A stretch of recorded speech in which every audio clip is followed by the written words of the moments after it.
Are we ready? Greetings and welcome to Mount Olympus. I am Hercules Invictus, and today on Herculean Path, I am proud to bring you Set Nakamwist of Kemet and Michael Del Rusi, and we'll be discussing positive thinking and new thought spirituality as developed here in the Americas.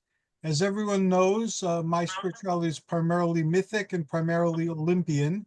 However, I've been influenced by American forms of spirituality as well, primarily New Thought, the Theosophical writings, and also the I Am movement, which is the stepchild or next iteration of Theosophy. And so I embrace the American spirituality as well as I do that of my native land. And I've journeyed far and near into different other spiritualities on our globe. And I found the same truths and the same light permeating all of them. So I'm glad we're talking about this today. Michael DeRusi designed this episode, so I'll pass over the baton to him and we'll take it from there. Greetings, Michael. Good evening, everyone. I'm so happy to be with you. We're happy to have you here. Well, we were talking last time we got in our get-together about exactly what Michael was discussing at this point, and you as well, about the many different spiritual divinities and relics and whatever else that individuals use in their worship and what they believe in. And I thought that it was time that we cover what I feel is perhaps probably the most exciting aspect of spirituality, maybe that I've discovered in my lifetime. The reason I say it's exciting is because for me, it is an umbrella. When New Thought first appeared on the scene, I think around the 19th century, there really weren't any churches. The great teachers like Myrtle Fillmore, Charles Fillmore here in the States, Ernest Holmes, even Eric Butterworth, so many others. They set up what they call centers or teaching platforms, if you will, to share what they believe has been termed New Thought. So I decided to take really a deep dive. What is it? And what can it be called? Can it be called a religion? Can it be called a way of life? Can it be called just a spiritual practice of living? I think it's probably all of those things. So I wanted to touch upon that tonight. And Michael said something even our last get together that was interesting. I believe he said so. He touched upon the subject of when he worships. And Michael, you'll correct me if I'm wrong. He worships addressing universal intelligence. And that started me thinking about my own process of reaching out to the infinite, if you will. You know, of course, when we reach out to the infinite, we're also reaching inward. The I am, as Hercules said a moment ago, we are the creators. There is a creator, and I believe we are expressions of a creator. So it's within as well as without. So for me, New Thought, it teaches the unity of all life and the power of thought to create. It emphasizes the interconnectedness of all things that we are as part of universal mind. Science of mind teaches that all of creation is part of the one source. The one is all there is, whether it be called God, Yahweh, Allah, Buddha, the divine spirit, or countless other names. And I found it interesting in terms of how we address the infinite. In my Michael started me thinking because of the many, I think, very astute comments he made last time we were together, and that is that in my own prayer work, and it's funny how cultural differences mean things and always will. In my own prayer work, I too, with my logical mind, tells me to address the infinite as universal consciousness or universal intelligence. But here's what, and I find this somewhat amusing at times because it shows how we are so influenced by our cultural environment. When I do my actual prayer work, I address infinite intelligence as Yahweh. I address Jesus as both Jesus and Yeshua. And very seldom will I use the term God, because for me, God is it's a very generic term, and I'm not all that comfortable using it.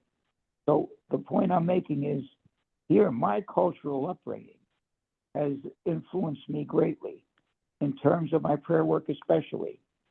Do I really think that God, this infinite something that we are expressions of, has a name? My logical mind tells me no. The universal intelligence is probably the best concept, a term we could use when addressing the infinite. But my cultural upbringing, my Catholicism and Christianity in general, has taught me that God has a name, and so does Judaism. So in my Judeo-Christian influences, in my official prayer work, I like to address the infinite as either Yahweh, well, I do, Yahweh, and his son, the Master Jesus, and I believe he was the Master. I address as both Jesus and Yeshua. And it's very interesting how there's a collision there. There's a collision of logical mind and creative cultural mind, if you will, the right brain, which has been influenced as much by our own personal spirituality and environment as anything else. I would like to hear what you gentlemen have to say about some of my comments and how you feel about it. Okay, we'll go to Setna with that to start. Well, I don't look at it from that concept at all because that makes it compartmentalized. I call the infinite the all high. I don't give it any generic name. I don't give it a Christian name or Jewish or Muslim, Egyptian, Greek, Roman, or what have you, because that's human. I call it the all high, the master. Sort of, if you will, kind of like what Star Wars would have done, called it the Force. Well, I say the all high. In my private work, I will call perhaps um, Atum, which is a very ancient name. But there again, that's for myself. When I address it, a large group of people, I say in the name of the presence or in the name of the All High, and therefore that can be whatever they wish it to be. And then I don't put it in I don't put it in a box because it might turn someone else off to say, well, I'm doing this way or I'm doing that way. If you're working in with a general group of people that are of many different faiths, I would rather call the masters of the universe, and I say masters because I believe it's a multiple consciousness. I call it the All High. And I basically call it the universe, the all one. I tend to approach things from an Olympian perspective and see things from an Olympian lens, because again, that's my cultural background, that's my upbringing, that's my major resonance spiritually. But as Setna said, I don't expect that to be everybody's way. That's just my particular way of relating with the universe and understanding and explaining it and working with it.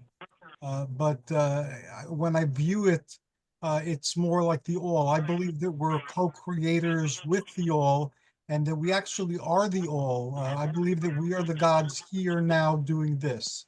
And that sums up my spirituality pretty much. Well, I believe that as well. I think that, I believe the universe is mental. There's a thinking substance out there somewhere, and energy, frequency, and vibration also matter. What I like about New Thought spirituality is it covers all bases. We all have the infinite within us, and the infinite is also beyond us, and it all matters. Basically, it teaches there's one monotheistic creative force in New Thought, basically, at the end of the day. At the end, that's the source. And we can worship into, Jesus said, I am divine and you are the branches. So there are many branches. There are many ways to worship. I personally don't judge anyone's spirituality. I just know intuitively from my own personal direction that there is another substance within us, and that substance connects us to the universal mind. I firmly believe that. But for my own life, I find it interesting, and I've examined my own sometimes with a humor, to be honest, as to why I feel it's important for me to address universal intelligence by its name, which is the way I was raised and the culture I was raised in, is the Judeo-Christian aspect of what universal mind or God might be. Of course, when we get to Jesus, that's another, that's a separate subject in itself in some ways. Yeshua, whoever we perceive him to be or not be. But I also honor Jesus in my prayer work, at the beginning of my prayer work. Then later on in the day, when I'm engaging in affirmations, what I will do, I will not use those names, those terms, if you will. I will simply energize my own spirit by affirming whatever I feel I might need in my life at this time, whether it be physical, emotional, financial. I think writing affirmations is important, extremely important. But I also think verbalizing our affirmations and our desires, affirming them verbally is important, because I think that vibration counts as well. So I think writing affirmations down is really important. And I don't care really what it is. If it's a challenge we're facing in life, write down the affirmation. How do we want things to end up? Where do we want the conclusion to lead? If it's a health issue, by all means, or I am well. I am in perfect physical health. I think these affirmations are extremely important. And, whether you're talking about, no matter what metaphysical movement you might be addressing, whether it be New Age, I don't like to use that term, but I will, whether it be New Thought, which I think in some ways they're very similar. Whatever it is, they're all encompassing, and vibration means something. So for me, I think we need to tip our hats, if we can, to the many, many New Thought teachers of the 19th and 20th century. I think they've really opened our eyes in many ways, no matter what other practice we may be involved in. So that's what I wanted to address tonight. Of course, we have Rhonda Byrne out there these days. She has reintroduced, in many ways, New Thought spirituality. And she's done a great job of it. Rhonda Byrne, if either of you have been exposed to her, is a very positive and uplifting person. And I think you need to be that in New Thought in order to move the spirits of others and lift the spirits of others. Because, again, we're talking about encompassing everyone and everything. So that's my take on that aspect of it. I wish you could see what I'm doing, Michael. I'm holding a pure quartz crystal heart, and in the center is a green orb, which I'm sure Hercules is seeing right now also. And that orb is sending positive energy to all the people that are watching this video. And it is a physical manifestation of the energy that I'm putting out to give to all of the people. And I do not say this with anyone's traditions or what have you. It's pure energy, and it comes from pure spirit, and it comes from many sources to me, not just one. And I'm sorry, Michael, but I cannot say that it's from the 20th century or 21st. My century, my energies are from very, very, very ancient sources. Time, before man, before humans, before anyone that was here on the earth. This energy comes from the beginning of time, before Earth, before all of the things that were there, when perhaps man first walked onto the Earth and realized that we're not the only ones in this universe, and we're not the only ones, and we didn't create all of this. The problem is many, many peoples thought that we are the gods, we human beings, that we created the universe. And we all know, well, some of us know, we didn't. But there's a higher force beyond us. And that's what I'm channeling right now. And I really wish, Michael, that you could see it. What do you think, I wish I could Hercules? see it. What do you think, Hercules? Can you see the manifestation I'm creating? I can see it. I saw it when you first held it up, and it is powerful indeed. I'm going to finish it and bring it down. As I say, my energies come from a very ancient source, beyond the beyond. And I also say this, I do not deny anybody else's way. It is what works for you. It is the essence of your connection to spirit that we are looking at right now. How our threads, our um, cord that will tie us together to the God or goddess force. And that's how I believe. Well, I entirely agree. I entirely agree with you. I too am from ancient times. In fact, when I was more active in the world, one of the questions I was most often asked by people is, where did they dig you up from? And some people commented they hadn't totally dusted me off either. But yes, those energies are timeless. They're before time and they'll exist beyond time. And they are needed in this world. I believe that we're part of the divine creative force, even though we are mortals and we're not gods per se. I believe we're part of the same universe that the gods are in, and everything is one. So it's not a matter of kind, it's a matter of degree. In my current understanding, and my understanding changes as I move through life.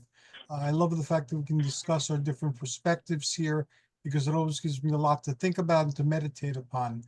Lately, the universe has been telling me to think bigger than I've been thinking. And this has taken place as I confront my many challenges that have manifested something physical. Challenges with my vision, challenges with my arthritis, challenges with all sorts of ailments like diabetes and looming ailments and so forth. And I had always viewed the world in a particular way. And in terms of physical fitness, I always focused on lifting weights and resistance and constricting my body. And now to get through this current situation I find myself in, I have to release the constriction and I have to expand. And all the exercises I've been doing have been expansion exercises. And I still love my constriction exercises. I love lifting weights. I love applying resistance. I love building muscle. But to get past my current obstacles, I need to think beyond that. I need to think bigger in terms of what I'm doing, keeping the best from what I did before, and then opening myself up to new possibilities. So this is my challenge. So my affirmation is think bigger. Think beyond what you're comfortable, think beyond your comfort zone, think beyond what you think is right, and think if there's something that's even greater than what you think, and do something better than what you've been doing, something grander, something that swallows what you've done, what you're accustomed to. And that's where I currently am, and those are my challenges. So it's popped up in my conversations, it's popped up out of the words of doctors and physical therapists and occupational therapists and dietitians. Think bigger. So that is my current affirmation, and it's been helping me let go. I've actually seen with my arthritis, my spinal arthritis, how my body without pain, because my pain has been greatly reduced, has been crunching itself up in anticipation of a pain that's no longer there all the time. So that's on me, not my arthritis. So I need to figure out a different way of holding myself, a way of letting go of pain, even where the pain is comfortable and the pain is something I was fighting and the pain is something I was accustomed to. So I too am thinking bigger, and I always thought I thought big, but I didn't, obviously. So now I'm forced to think bigger, and I find it very empowering and very liberating. So that's my affirmation that I'm contributing to everybody today. You should focus on, you want to be bigger? They say that the Colossus of Rhodes at one time was thought to be Apollo. Many other peoples have said because Hercules moved the pillars of Hercules, that strong between them was a gigantic bronze statue of Hercules. They say as Helios, but Hercules as Helios. So I think you should, in your mind, think of that gigantic, gigantic statue and you growing into it. Kind of like if you go back to um, our sword and sandals thing, if you go back to the Clash of the Titans, or actually Jason and the Argonauts, where you have that gigantic um, Messiah. bronze statue. Yes, the giant bronze statue. And you should imagine yourself becoming that statue, and that your power is there. And, I'm bigger than any human, and I'm bigger than me, and there's, I always say this. This is my affirmation to the world. There is nothing I cannot do. There is nothing I cannot be. There is nothing I cannot conquer. Remember, I 6 years ago had a allegedly incurable um, condition called pemphigus vulgaris. I recently had a blood test, and if this was incurable, it would have shown up in my blood. And guess what, guys? It ain't there anymore. Not there. I'm 100% cured, and it's because of my That's sheer wonderful. will. I wasn't going to be sick like that. I have too much to do. That that is a That's powerful wonderful. visualization, and you're right. Heracles or Hercules or Heracles or Hercule or Ecole, as he was known to the ancients under many related names.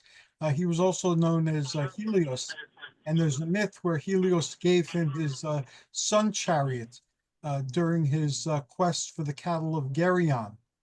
And there are depictions on pottery of Hercules in the goblet of the sun, and there are also statues of Hercules holding up the pillars of Hercules, which is the Straits of Gibraltar in actuality. So I've used that in the past, but I will use it in this instance too. So I thank you very much for that image and for that suggestion. I'll take you up on that. So mote it be. Michael Del Rusi, how about you? What affirmation can you offer, and can you share a tale with us? Well, I think that, conventional science still looks for other explanations to what and again, in the New Thought community, call spiritual mind healing, or whatever the case might be. But the evidence really, I think, has been right in front of us all along. We know that psychosomatic healing can heal, can exist, can work. We know the placebo effect can work. Yes. In fact, I was researching the placebo effect only today, and I went to some very conservative scientific websites. They validate it. They don't deny that the placebo effect is very real, can heal. So if you stop right there, if we stop right there and go no further, if we go no further, we already know that conventional medicine, as much as they may, deny some of these alternative methods of healing and being well, they acknowledge that something that comes from within can indeed heal. And of course, we know that's our thoughts, but then it goes beyond that, I feel. I think it's also the vibration. Everything is particles. Everything is particles. Even the air we breathe, everything is particles. So I think we're living in an age where, the last study I read said overall, church attendance, regardless of denomination, is considerably down over the last 10 years. I think more and more people are calling themselves spiritual as opposed to religious. And the point I was making about New Thought is everything we've just discussed is covered and opened my eyes, I would say almost 20 years ago now, as to what spirituality really is and what infinite mind might be. And so I tip my hat today and always to people like Charles Fillmore and Ernest Holmes and Neville Goddard was a remarkable researcher in this area. Even the one who started it all, supposedly, in the 19th century, Phineas Quimby, who had his own healing centers. And people used to come by the dozens. And supposedly, he did heal people. People got better. And of course, you can go all the way back to Mary Baker Eddy if you want. But right down the line, the Fillmores, even Emmett Fox, and engaged in the same thing and believed and was fascinated by these concepts.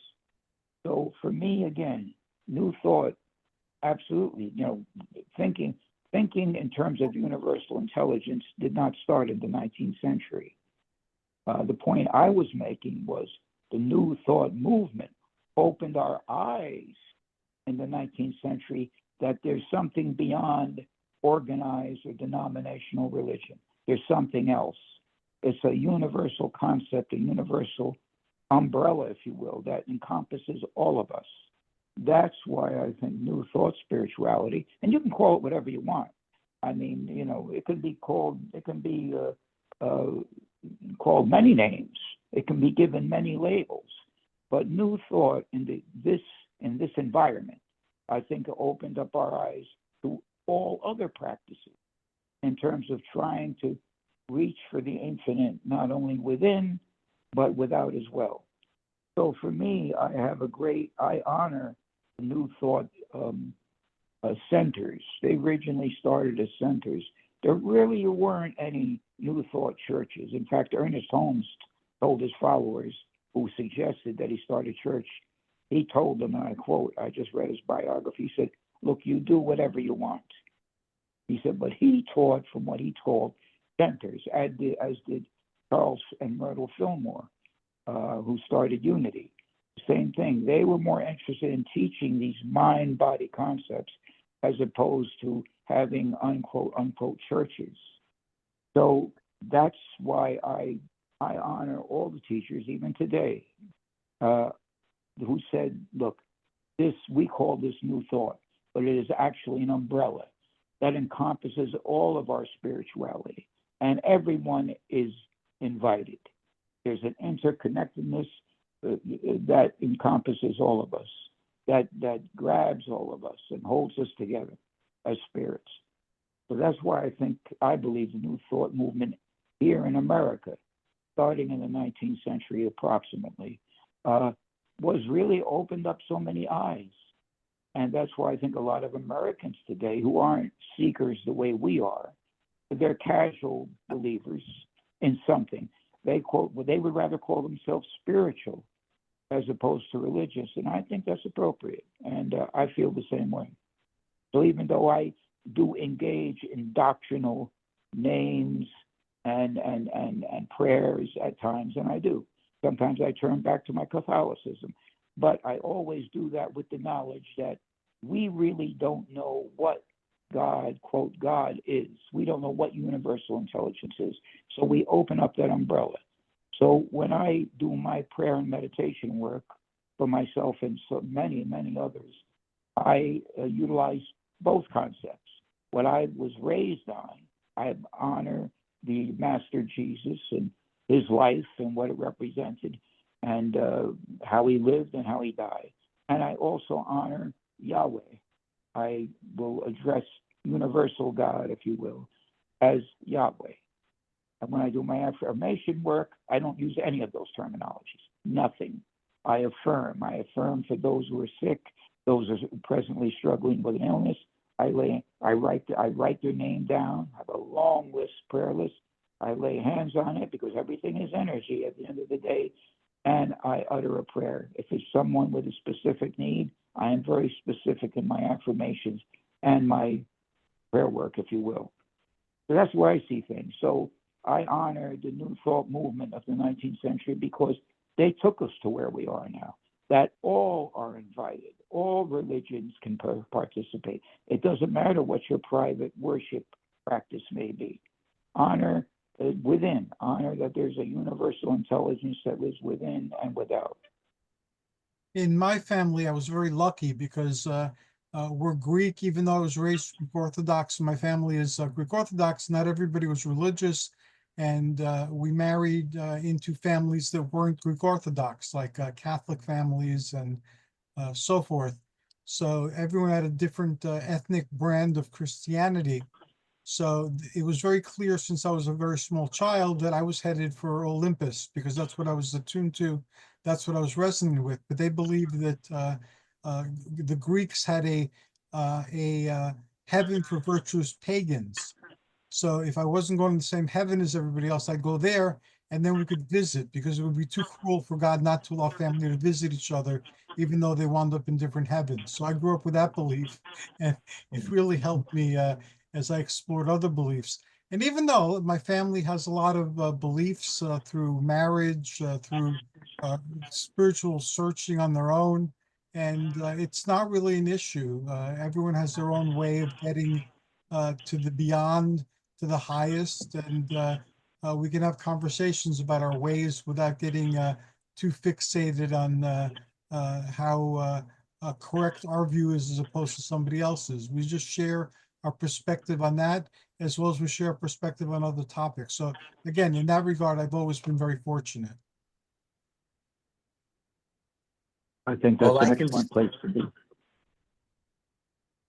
all I can say to you folks is we had some very interesting groups in my family too. My father's mother was a Polish Catholic, and she said to my grandfather, who was basically a sorcerer and an Episcopalian, which go figure, because we were Church of England. She said, "Edwin, we are going to raise the children Catholic, yeah."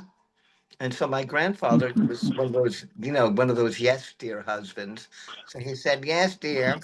And so they were raised that way. But he was a sorcerer, a witch, like I am. He followed, he had a brew on the stove. One was for iced tea, like I do iced coffee. The other was I'm going to call it a cauldron. And he would put in there herbs and oils and things. And he would pray that way over that particular pot, and things happened. My parents got a home. My father got a beautiful car. They found all sorts of things. Anytime something was necessary, Grandpa, as I will call him, kind of the unofficial high priest, made those things happen. On the other side of the family was my mother's side. My grandfather was Church of England. My grandmother was just a plain old witch. And I don't mean that to be mean. She was a kitchen witch. She had her own beliefs. She kept them to herself, but she knew if you were going to lie to her because her marigolds would act up. She knew. And so I and the rest of the family had a coven in Long Island. And when we moved from Brooklyn to Long Island, I was introduced at age 3 to some of my aunts and uncles, and it was kind of like looking at the people from Bewitched, who I had all these, kind of interesting off the wall, eccentric witches that I got to meet. And, I mean, nobody was zapping things and flying around like Endora or Aunt Clara or what have you. But they had a pagan group, and there were many of them. It was called, it's a grove, which is a group of covens. And we were together for holidays, and the funny part is I told in another one of our discussions that we worked downstairs in the Methodist church, because in the Methodist church below, one of the priests was also a witch. He was in public, he was a Christian, and he followed those ways. Otherwise, they followed the ancient Celtic, Druidic Britain, gods and goddesses.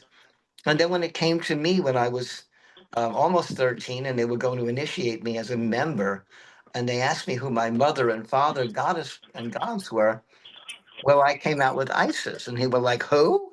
Oh my God, what do you mean, Isis? Not Gaia, not Bridget, not any of the gods and goddesses, or Kerajan, the gods and goddesses they followed." And I said, "No, that's not my energy. I am from Kemet. I am Egyptian." And more I knew. And then finally, one day, through past life regressions, Setna happened, and I said, "That's me. That's who I am." And my life became, I would call it, complete. I found the connection to spirit that I needed, and the rest of the group was appalled. They were all walking around like dressed as I'm kind of dressed, and wanted to say, "What's the matter with you? Aren't you just a normal European witch?" And I said, "No, I follow the ways of the Egyptians." And they were like, "Okay, fine." And after a while, because they got very angry with me, I formed my own group, the Perniteru Temple. And as you know, I became the high priest. and I followed my way, and I don't tell anybody else whatever they're going to do. But my people that work the way I work on that part do those things. But I also have a very large council now, which has all different religions and all different parts of the universe. And they're not all magical peoples or ritual peoples. There are Christians, there are Muslims, Jews, Hindus, Native Americans, Greeks, Romans, Celts, Druids, and we're all working together kind of in a magical, or I should say, a metaphysical or spiritual roundtable. It's kind of an interesting thing that's happened that all of a sudden, out of nowhere, since I came to Savannah, this happened. It is an awesome thing, and it's good work you're doing. Working on working. Yeah, my family had more than a share of sorcerers and magical folk as well. One of them made it into the folklore, Menandros. There are many tales of Menandros, and the other one, Costas, didn't quite make it into the folklore, but there's a couple of tales surviving about him as well. And it saddens me that I was looking to find him while he was still alive, but his sister wouldn't tell me where he was living in Greece, so I never got a chance to talk to him directly, but that would have been a great conversation. So My hopefully you dream. I've asked for a dream, and I may have gotten it. Don't remember though. my grandmother and her six other sisters were called the Seven Barth sisters, and as I've told you, they knew Helena Blavatsky, and they knew. I think they also at one time had met Houdini and other spiritualist peoples. And so they were very famous for table tilting in Brooklyn and also in Manhattan.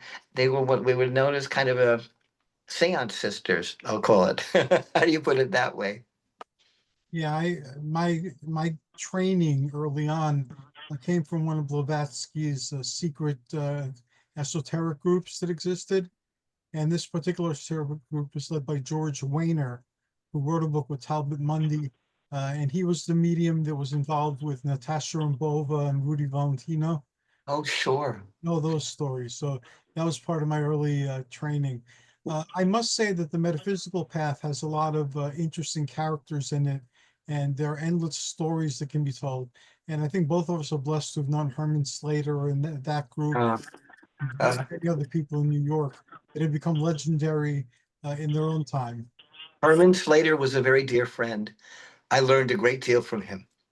You're going to get me all misty. And Raymond Buckland and Margot Adler. These are people I knew very well personally, and they taught me a great deal of things. And, what was wonderful was they were there to ask. I mean, I couldn't ask my ancient ancestors now because they're all gone except in spirit, but to have them physically in the flesh was wonderful. Herman always joked that he was Druish, which was a Druid Jew. He was a wonderful character. People thought he was very mean because he kind of looked like, if you remember the Smurfs, kind of like Gargamel.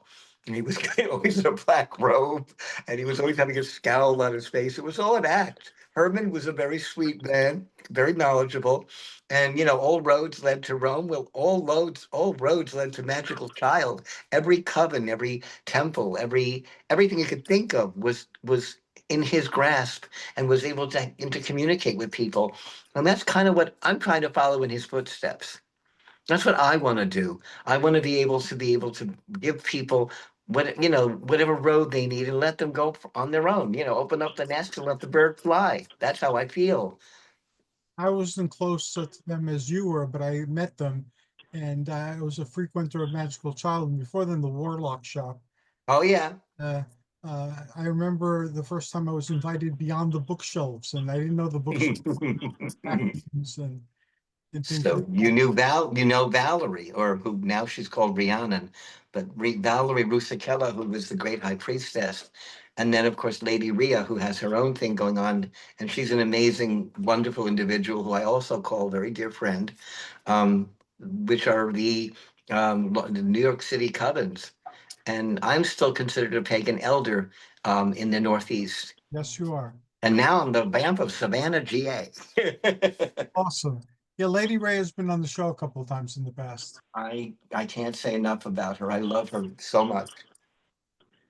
And we're leaving Michael LaRusse out of this reminiscence. So sorry, Michael. No, not at all. I'm enjoying the conversation. Um, There are uh, legends living in our day too. We tend to look at the past for heroes and legends and eccentric historical personalities, but we're living in a world that is full of them now and is rich in the contribution that they bring. And unfortunately, such souls are not appreciated until they're gone. Hey, cut that that's out. You're a living legend yourself, really. very true. That's very true. And I think Michael makes a good point when he talks about where he wanted to go, where he wants to go as far as uh, attitude on day-to-day living. I think, if we can just up our energies to a certain level where every day we have these expectations, we have expectations of the miraculous. Mhm. Can you imagine how our lives might be changed on a day-to-day level? And I'm speaking for myself first and foremost. If I would finally get to that level where events in the outside world, in the third dimension, are secondary, in terms of reminding myself that I come from an infinite source. If we could, one of the places we can come from on a day-to-day basis of reminding ourselves we are part of an infinite source, I really think it raises our entire vibration. I mean, in my early days, I studied with the Rosicrucians. I still study with Estera. I learned so much from Estera as a modern mystery school that is carrying on after the leadership of the Charnings, married couple, and their lessons and their teachings are very extensive. I Are they learned about the still around? different forms of. Pardon me. Is the star still around? Because I danced with a star for a number of years too, back in the 70s. Yes, they certainly are. And what they have done, they've taken their lessons, and you remember their lessons. They were booklets, more or less, Still have a bunch. and you had them. I still They have a condensed bunch them of them. into. And I have the one with the golden fleece in it, and I have a bunch of the other ones. So I believe I went through many levels of initiation with them before I left. Well, that's exciting, and I learned so much from Esther, and continue to. And what they've done is they've condensed their lessons into large volumes. They're rather expensive. I purchased two of them last year, volume one and volume two. But the universe willing, I'd like to get a few more. They're about $75 a copy, which is expensive. But you're also contributing to the movement, to the organization, to the teachings, and they're very good. They sent me a couple of bottles of incense along with them, no charge, and they sent me some beautiful welcoming letters that said "Welcome back." So I'm still studying with them, and I have studied with the Rosicrucians, but I learned so much about the etheric body, the etheric thread. But even before that, I don't know, the middle and late 60s, I imagine, I learned so much, me and my brother both, believe it or not, from Fate magazine. Fate magazine opened the world, the occult world to us. And my father used to work nights, and he was a hardworking factory man, and he was always interested in the paranormal. And I think I've told the story a number of times, and especially UFOs and ghosts and all. He was in, but it was never a major part of his daily life. You never heard it talked about at the dinner table, but he would bring these magazines home. So between Fate magazine and some of these other articles on flying saucers, you may remember True magazine, Yes, Argosy. Remember those yes, magazines? of course. They were our early influences. And that's where I learned about Major Donald Keyhoe and how the UFO phenomenon came to be in the early Americas. And Kenneth Arnold, his first sighting. We learned about all of that through Fate magazine and some of these magazines my father brought home. But I'd like to share a quick story, if I can, Sure. which is absolutely true, and it was witnessed by my grandmother and my aunt. I may have shared this once before, but I think it's worth sharing again because it reminds me that the power is within us. So I wanted to share. Well, my father was a little boy. He couldn't have been more than 6 or 7 years old. I actually think he was 5 years old. But both my aunt, my grandmother, and my father told the story. They had come for I don't know what reason to take his puppy away. His parents, my grandparents, decided they, for whatever reason, they couldn't keep the dog. And my father was crying. He was a little blonde boy at the time, believe it or not. There's no blondes in my family, but when he was little, he was a little blonde guy. And he was standing outside, and the dog catcher, they had wagons at that time. There was a wagon, or wagon with rubber wheels, evidently. And he was crying. The man picked up the puppy, and he was on his way up the block. And my father and my grandmother and aunt witnessed this.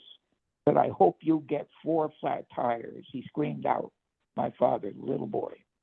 Well, by the time the wagon reached the end of the block, this is an absolutely true story, he got 2 flat tires. And my father told me, and I'll never forget, he had come home from work, 12 o'clock at night. He said, I could still see the look on that guy's face when he turned around and stared at me. He had heard what I had said, yelled at. He turned around and gave me a look that we won't describe, if looks could kill, as they say. And this story was reoccurring over the decades. And it was witnessed by my grandmother and my aunt, and my father was there. And my father said, I still can remember till this day the look that man gave me. And sure, we talk about the powers of mind. There's something, you can call it coincidence. We can always attribute it to a coincidence. But when he reached the end of that block, 2 tires blew out. So it's, that always stayed with me. And I owe the power of the innocent mind, the power of the clarity of the mind. What else are we capable of? I can say myself here, I'm going to be 73 soon. I never thought that I would experience anything paranormal, but I did on 3 separate occasions, absolutely positively. And so beyond the realms of science as we know it.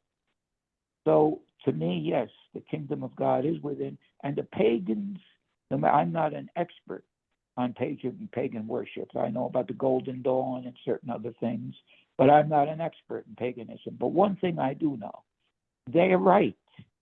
They're right when they hold nature up as a divinity. They're right when they find their gods within the realm of nature. They've been right all along. And so you say, well, when you look at quantum physics, when you look at particles and what they do, when we observe them and how we think, when you tie science as we know it to the pagan beliefs even, we know that this vitality, this universal vitality is in everything. But I thought I'd share that story because it's absolutely true. It absolutely happened. And till the day the gods decide to take me home, wherever home might be, I will never forget that. So I just thought I'd share that, the powers of the mind. What are we able to accomplish? What are we able to achieve through proper thought? And that's why I'm so indebted to discovering the New Thought movement, because it opened me up to all these other things that we're discussing tonight. So I honor all of those many teachers that began their lessons and their programs here in the States. In Greece and Italy especially, but also in the Celtic lands and elsewhere, a lot of the heroes of the old religion became the saints of the new religion. Hercules, believe it or not, the Greek Hercules, he was equated with Saint Luke, the glorious physician, because at the time the Christianity arose, most hospitals and gymnasiums and hot springs, which were healing institutions, were dedicated to Hercules. So he became Saint Luke. And there's a Saint Odysseus still to this day in Greek hagiography. And the Celts had Bridget, who was a goddess and then became a saint. So a lot of the saints became, a lot of those saints had their start as pagan deities. Well, I think they had, in many ways, many pagan practices, and of course, listening to you and Michael, I'm learning because it's not part of my expertise, if you will. I've more or less delved in traditional metaphysics and the occult on some levels, but I know this even the teachings of Jesus, they have been subdued, they have been camouflaged by doctrinal and organized religion, if you will. The very best that Jesus had to teach us has never been emphasized, I feel, the way it should. But yeah, I think there's two ways to read any spiritual scripture. There's reading with objective mind and reading with subjective mind. And I think both are needed to glean all of the benefits from whatever spiritual doctrines we may be researching at any given time.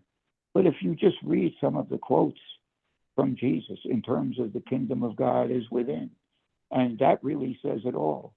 And another quote I like from scripture, and by the way, Neville Goddard, who I think is one of the best new thought teachers out there, almost everything he teaches, and I have most of it, I would say over 80%, is from scripture. It's from Judeo-Christian scripture. Everything, every quotation, whether it be Jesus or beyond, and how he translates it, and the way he translates it makes perfect sense to me.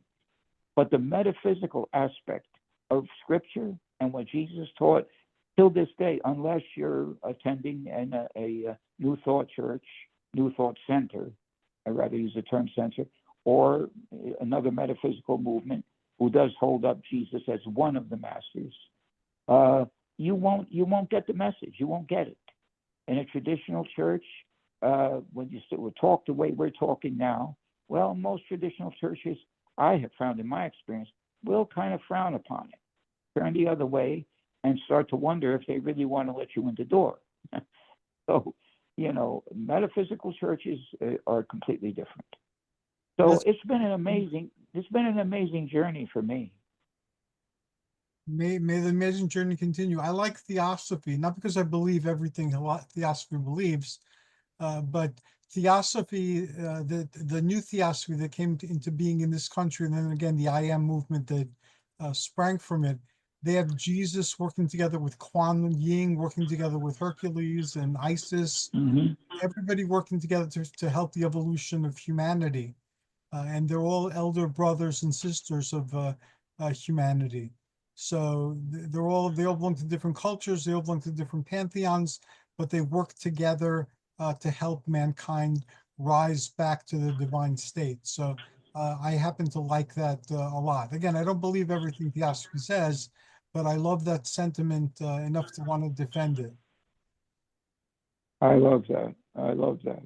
And again, I honor everyone's beliefs. I honor everyone who is reaching for the infinite, reaching for something beyond what we have been taught, what our cultures have taught us, what we already know, because instinctively, we just know, and some may deny it, that there's something else beyond this. I've seen it myself. I've seen things and experienced things that I cannot explain by what we term natural law. And a lot of this has happened only, I'd say, within the last 5 years. And it's evidential. I believe in mediumship. I don't know how I feel about reincarnation. I personally don't want to be reincarnated. If I do have the ability to come back, I'd like to come back as I am. Now, many paranormal researchers, they contact spirits that are still who they were when they were alive. Michael, I'm going to stop you. It doesn't work that way. We don't have the choice as to where we're going to go. We do not. We finish this question, we finish this person that we are in now, and we get that answer and we bring it back to the divine. We do not come back as the same person. It's not. You have a soul that is a multi-layered energy form, but we are not going to be Michael DeRusi or Michael Waterman or Hercules Invictus ever again. You only get one shot to be this person. I believe in this. I believe very strongly in reincarnation, but Michael, you're only going to be you once. Okay, let me ask you this. I am a firm believer in mediumship. I've seen enough to know. These spirits, are who they are here and come back through evidential. I'm not talking about these fly-by-night con artists. I'm talking about serious mediumship. And I I am used a to attend medium. a I series. understand what you're saying, Michael. I You am a see what I'm medium. trying to I say? do it. I do it every day with clients. Sometimes we have a thing called the waiting room. Like, I don't Mm-hmm. think you're going to bring back Og, the caveman from millions of years ago. Okay. Right. We have a Right. period of time where a spirit can be brought back. My ancestors, my religious ancestors, the Egyptians, had a false door in the tombs where the spirit could, Mm-hmm. if with certain energies, could go through. We can't really get into Mm-hmm. this right now. It's too complicated, and I know our time is ebbing. But we have Mm-hmm. a short time where we can contact those people. And part of that Mm-hmm. energy for my people is called the Ba, which is all the thoughts, wishes, hopes, and dreams of this incarnation that we're in now. And that's what you're Mm-hmm. contacting when you contact a spirit. Well, the point I wanted to make was, and I didn't say that I didn't mean to imply that I had a choice. What I meant to say was, if I had my choice, I don't want to be anyone else. I don't want to reincarnate. With all my imperfections, if I do have the ability to come back as energy, as the same energy, that's the choice I would like to make. I would like to think that whatever memories I've created, my loved ones have created, that will still be here, and I could be part of that once I move on. But you're probably very right. There probably is a waiting room of some kind. You can call on that energy, Michael. Even when Mm-hmm. I do past life regressions, and you Mm-hmm. can call on that part of yourself. How do you think I learned about Mm-hmm. ComWest? I learned about Mm-hmm. it through regression. My teacher, Helga Forster, brought that out in me. And I had what's called Mm-hmm. stream of consciousness. And it's a very complicated thing, but I learned who I was. And also by looking at objects and things that belong to him, I found that connection to this self, to that self. Mm-hmm. Michael did to come with. Mm-hmm. I see. Mm-hmm. This is a Well, it topic makes that sense. unfortunately we're not Yeah. going to have a lot of time to discuss right now. Michael Lewis, you finish your thoughts, and how about we meet again later this month and we pick up here on life after death and mediumship, because I too was a medium for many years. Well, I'm excited. Yes, and I'd just like to say that all of this, of course, comes under the umbrella of seekers. And I think all of us tonight and those listening are seekers. And I think we need researchers and we need seekers and we need those who transcend all spiritual boundaries to see what else is out there. So I've learned a lot in terms of pagan rituals. We'll continue to learn from both of you. And I would like to continue to share what my own metaphysical and occult experiences have been in my lifetime. I'm just enjoying this tremendously. There's a whole universe, and it's there within our living rooms and wherever we're sitting right now. And it's without, it's within, and it's without. So I'm just looking forward to our future programs and what we have to share together. How can people contact you, Michael? They can write to me at Michael Del Rossi, 135 Hazel Street in Clifton, New Jersey, 07011. I have a special 3-page, 4-page document right now on the concepts of aging. I'm sending out absolutely free. I think it's worth having in your holistic library. I cover the 3 major concepts of aging: diet, inflammation, and I'd love to share it with anyone who's interested, because in whatever way, I think it'll be a valuable addition and a resource to go look back on and maybe include in our daily lives and reevaluate our nutritional programs and what we're doing. So I think it's an excellent resource. I cover a lot of ground. I have another one coming out on secrets of cellular health, and I'll be addressing specifically energizing the mitochondria. And boy, I think this is cutting edge science. You won't hear it from your doctor. So I'm looking forward to presenting that also free to whoever asks for it. And I All they have have to do is write documents. me an envelope. They're excellent. Mhm. Go ahead. So they can write to me and I'll be glad to send it out to them. Thank you very much. And set in the Commonwealth of Kemet, aka Michael K. Waterman, how can people contact you and enter your wonderful universe? Thank you for asking. Please find me at the Perniteru Temple in both in Facebook or in Instagram, Perniteru. You can get me at Phone Wizard, which are my services. Um, um, you can get me at Michael K. Waterman on Facebook, or you can write to me also from my temple services. That's Michael Waterman, 1699 Chatham, Chatham Parkway, Savannah, Georgia, 31405, or you can call me. My phone wizard people know you can reach me at 516-650-3691, or of course you can reach me through our legendary hero Hercules. Thank you to both of you. You're awesome individuals. You're brothers to me and great friends, and I'm glad we're on this adventure together. I look forward to continuing this conversation by month's end, and I'll come up with a snappy title for this one to mark the beginning of a new quest. Thank you again, and I look forward to our next conversation. And in the interim, I wish you success with all your endeavors. And you're both doing phenomenally well. And again, I'm proud to know you, and I'm blessed to have you on the same path as me. Thank you, Hercules. And Michael, I'm glad to be able to reach you. I have a wand I've made for you, so I'm going to have to send that to you. It's not quite finished. I have to finish with copper because copper is a conductor. I won't get into it now, which don't have time, but I'll send it to you. Well, I feel blessed to know both of you, and I'm learning, and it's just tremendous. The best part of my life is sharing with both of you. And Michael, thank you so much.